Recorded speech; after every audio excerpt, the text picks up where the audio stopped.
Hi guys, welcome here to frickin' Jeep. My name is John and I'm just kind of mousing around again today. A little bit of this, a little bit of that. It's overcast. It was raining a little while ago. That's why I'm backed in here. I moved the Bobcat in the back. If you saw last night's movie, I was spraying that stuff and it was doing real good until I got to the second one. The pump stopped again. So I don't know if the pump stopped because it stopped, because the valves got clogged up again, or whether the pump stopped because I ran low on oil. I only put 10 gallons in it, and the thing I think is 30 gallons, so that puts it down to, you know, less than a little bit, I guess less than a third. I don't know how far the dip tube goes down, so I can't make a judge on that, and it's sitting there. We'll show you in a minute. I'm getting ready because it's raining. I don't really want to get into too much on and off rain. It's real cloudy. So I decided I'd come down and work on those back things. Now, if you can see them, they're set out there, set out there, and set out there. Looks like I'm going to maybe need a couple more. And I have to get some more of these pieces. I think I said that in another video. I got to go shopping. I was going to do that today. If the rain lets up, it's sprinkling. If the rain lets up, I'll go do that. Or probably do about 2 of those or 3 of those till I get tired of it and say, I'll go do something else. I'm going to move this, after we get done with this monstrosity of stuff, I'm going to move all this stuff open up this deck. I'm going to start working on that log turner down there. It's a Malott Brothers. You can see the name on it, I guess. It just depends on how much rain it's going. I got the information on it up at the house. That was one of the reasons I went down to Jeff's the other day, because he bought one of those new, and what he paid for it new, I got the whole Sawmill, and that was thrown in with it. That always kind of, it was just a funny feeling for him. But anyhow, I'm going to start trying to get that in place, and I did bring it up and measure it, because I thought I just put it on a slab, and evidently we measured it before we put it in, because it's right on the measurement. It's supposed to go from the bed, excuse me, down to the slab, be 40 inches, and it's right on the money. So I'm in good shape there. It's on a slab of cement. I got to go dig out some pieces of steel to go across the track ways. So I'll be drilling 4 holes in, or 1, 2, 3, 4, 5, 6, 7, 8 holes in that, probably 1/2 inch or 5/8. Bolt that in pretty good. The thing in there is actually supposed to float, I do believe. I'm not sure. I got some prints that I'll show you a little bit later on that. What else is going on? Not too much. I got to go dig out a piece of steel for that. I'll bring you along for that if it's not raining, and show you I guess the prints on that. I got them up at the house. So that's where we're at. So stick along, and I'll be back in a little bit. I don't know, maybe I'll take you on a treasure hunting for this or for that, or you can't hear the rain now. It's sprinkling pretty good. But I'm tucked in. This is underneath the awning there, and the tools are still out. Oh, I'll show you. Some people came out to buy a couple pieces of wood that I had on sale on Facebook, and real nice people. And the deer came out to eat apples, and I didn't have any apples for them because I fed them a 5-gallon bucket of apples yesterday.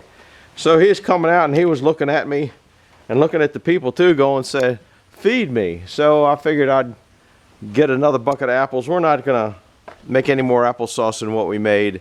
That's plenty. I got this set out, so I'm gonna pull the carriage over there and put it over here, so that opens up that. Somebody was interested in sawing a couple big logs, so I want to finish this. I want to check the lead on the blade. I'll bring you around for that, but as slow as I work, that might be a week. So anyhow, we'll be back in a little bit when I got further to report. We'll see you now. Bye-bye. Hi guys. Well, we're back. I'm gonna kind of on and off rain, so I didn't get much done. I had everything put away, then it kind of lightened up. Then somebody was supposed to come over and buy some more wood, so I didn't want to get into anything to miss their call. It's about 8 o'clock. It's still cloudy out. It's spitting a little bit, but not too bad. So I didn't like the way the chainsaw was running the other day. Well, it's not running. It doesn't like that aviation gas. A little bit too strong for it, so I'm going to thin that down a little bit. But I didn't like the way the chain was cutting, so I touched up the chain, and I'm going to do a video. I'm doing this, and then I'm going to go up and do a chain and put that on tonight. How I sharpen. One of the ways I sharpen chains, I sharpen them about half a dozen different ways, depending on what mood I'm in. But you're better off taking them off and sharpening them, I think, because when I was sharpening with the 2-in-1, which works good, okay, I wasn't opening up the side of the saws enough. I just wasn't doing all the things that I normally do, and I took off the side of the saw, and it was all dirty, and so I blew it all out and gassed it and stuff. So I'm gonna come down. I'm gonna try this. This stuff here is hard as a brick. I mean, hard. But it seems to be throwing pretty good chips. So I'm just going to cut a few off. I got the moisture meter in my pocket, and we're going to go with that. I don't know. I think I might have said in another video that I ran out. The thing stopped working after the second one. I was just about done with the second one, and you can see where it missed that little spot down there. But look, can you see the grain? It brings out the grain in this stuff. You can see the modulary rays in that. It's actually quarter sawed wood. You can tell because it's got the heart right there. So above the heart and below the heart is quarter sawed, and it's a pretty looking wood. It's oak. Not all of it's quarter sawed. There's some quarter saw, and you can look down on the grain from the top and see that that's quarter sawed too if you wanted to. A lot of it is, not all of it. It's just whatever came off. So anyhow, I'm going to give this a little whack attack. And I might do a couple of them just to can't get you back in the stand. And you know, I do a little bit of this in, then that in, then this in, then that in. I already got it marked, so you don't have to do that. I'm just curious what the moisture is on it after I gave it a couple test saws. I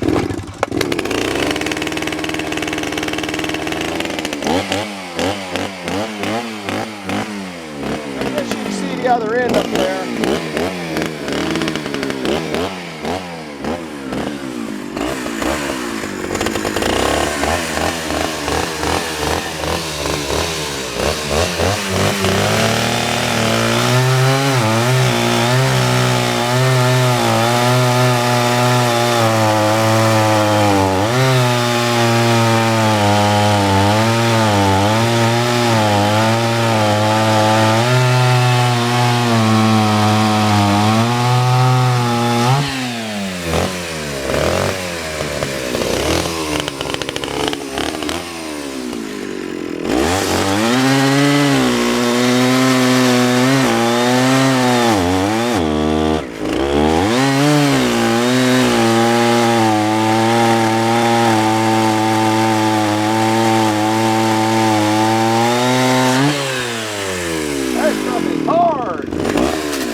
turtles, do you? That chain is sharp. It's I guess you didn't see me. You might have seen me cut that turtle off. Now I'm gonna get the old moisture meter and see what it is inside. That was hard. Let me tell you. Can't get the thing back in my pocket. This is my moisture meter. You press it and it comes up. It's telling it it's right now. It says it's 78 degrees, but it's been in the shade all day. 79 degrees. And I'm just curious what the inside of this is. That's the end. Well, we'll do the end just for the heck of it. That we know is dry. That went to 14. Supposedly hold, maybe, yeah, 14, 15. You can see it here in the, I think you can see that. But the other side is kind of where I'm interested in. Wow, look how dense that is. My goodness, that tree was, I bet that tree's over 100 years old. No wonder it's so, it's still gonna be wet on the inside, I guarantee you. Off the scale. Let's see what it is here. It's 40 right there. It's 28 there, but in the center, off the scale. So they're all going to be off the scale. Let me see this end one here. I don't know if you're in there. Yeah, it's off the scale. That's all right. It'll be ready to burn this fall. Or actually, this wood here probably won't go in till well, I got enough for quite a few months, so then it'll go up after that. Let me show you how dense that is. My goodness, I bet that tree's 100 years old. It's not very big. I don't know if you're all going to focus in on that. Leave a comment if you got focused in on that. You might be able to enlarge it on your screen. That's as steady as I can hold it. Just look how those growth rings aren't the thickness of a dime. Down here, maybe the thickness of a needle. Look at that. So it's probably dry into about here. It's probably dry in about 1 inch. But look at how tight those rings are. I knew that thing was solid as a rock. Look at that. Maybe you can catch some of the rings on this one. I'm gonna go ahead and bust up another one or two just for the heck of it, but I'll bring you along later and show you how I sharpen the saws. That thing, as hard as it was, it's super dense. So some of the high moisture content can be just because of its density. So not real sure, but I'm gonna go ahead and snag another one, put it up there, and see if I can't chop it up. And just playing is all I'm doing, killing time. Then I'll go up there and do a video on how I sharpen the chainsaws when I use the big mechanical sharpener. I think you might find that interesting, because that's a steel chainsaw sharpener, and it's got a feature on it that no other chainsaw sharpener I've seen. So we'll see you in a little bit. Guess we'll gnaw. Hi there. Guess we'll gnaw on this one a little bit. First, I'm gonna cut off the chunks and hunks. I should have brought the 60 cents.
old saw. I bought it back in 82 or 83. I got the original receipt for it.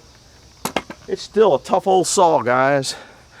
And as old and decrepit as that log is, let's see, it's this one here. Once you get to the inside, that's a pretty good meat in there. Oh my goodness.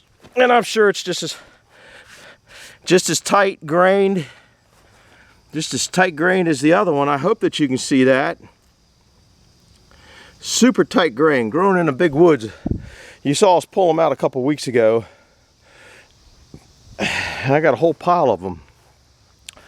Whole big pile of them.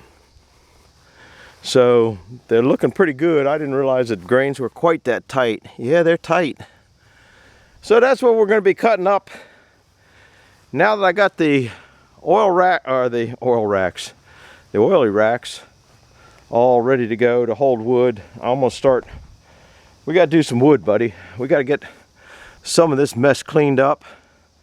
So on the sawmill, those parts for the sweeps, I have to go up the steel yard tomorrow and get them. So that's kind of on the agenda for tomorrow. So we're gonna go up there and show you how I sharpen the chainsaws next. Chainsaw blades, not all the time, but some of the time. So we'll see you in a minute. Hi guys, I told you I'd bring you in to show you how I sharpen, and one of the ways I sharpen them, I sharpen it more than different ways. This is the steel chainsaw sharpener. Now I'm going to take you off this thing so I can show you some of the things that it does.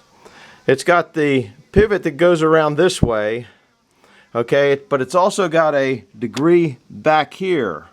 Okay, what that compensates for is your center link, your drive link there is what you're driving on, that center one. I'm sure, I guess down here you can see what you're setting up to is the center one. So that plus and minus underneath moves it to this side of that or to that side of that. That's what that does. The back gauge, somewhere there's a degree wheel on the back. I guess it's maybe over here. I don't know where it is. I never changed that. I cut, now I know that when I'm on this side I need that number under there, the negative, and when I'm on this side I need it in the positive. I had to mark that because I could never remember. The saw, the blade that was down there, I cut it at 35 because that's where it lined up. Now you can see this comes down,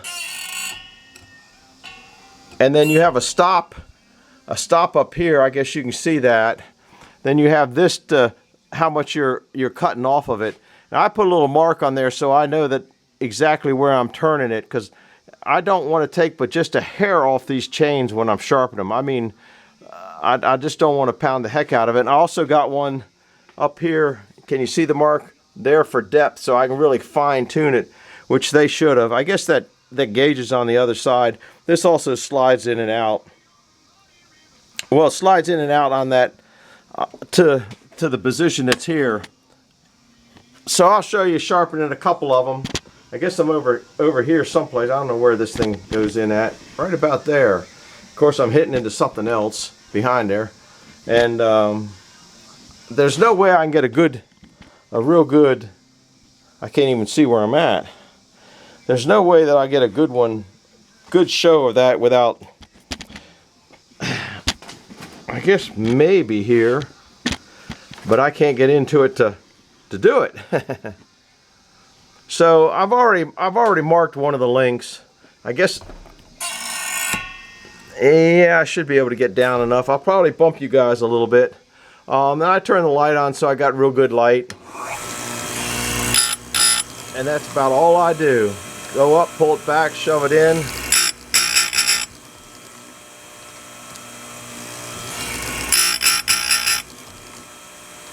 Sometimes I go around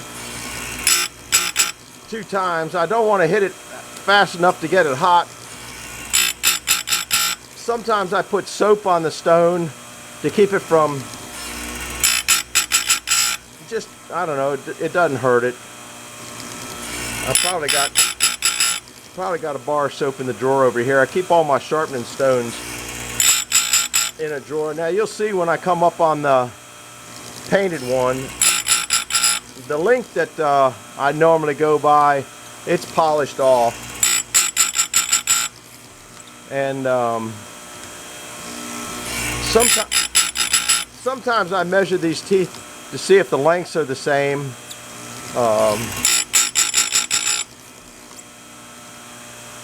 And like I said, that last one I just did at 35. Now you see I don't know if you can see the discoloration there. I'm coming up on my painted, so this just barely hit. So now I gotta switch this over to the 30 here, which you just barely saw. I switched that over to the 30 there. And then I gotta switch this to the minus if I can turn.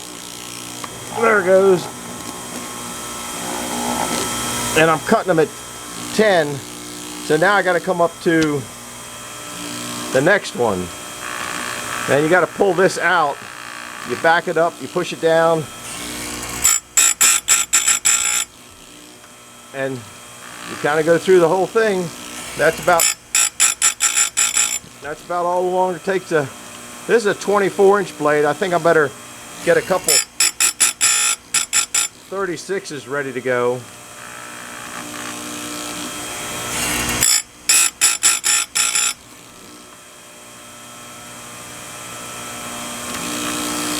And I don't use this. I was using the 2-in-1. I will turn this off. I'll finish it up in a minute. I was using this one, the 2-in-1, and they work real good. They cut the rakers or depth gauge, or I think by now most of you know it cuts this little thing off here, or lowers it down in proportion to, because I don't know if you can see, these are at an angle. So as you cut back, this has got to go down or you won't be cutting very good. And yeah, they're sharp as a firecracker when you finish that. You can maybe tune in on that one tooth. And generally, if you look down, I don't know if you can catch the glare. I don't know if this is catching, but the teeth that are sharp will shine, and the teeth that aren't sharp, well, they'll also go on a different angle. So anyhow, that's how we'll be sharpening a 24. I'm going to finish this up and get it ready to go on the 066. I'm not messing around with one of those little baby 500Is. I'm going all the way out. So we'll see you. Hit the like button and subscribe button, and leave me a comment if you've seen one of these sharpeners before. I guess I don't know where I'm at in that thing. I might just be all head. I don't know. Anyhow, we'll see you guys later. Bye-bye now.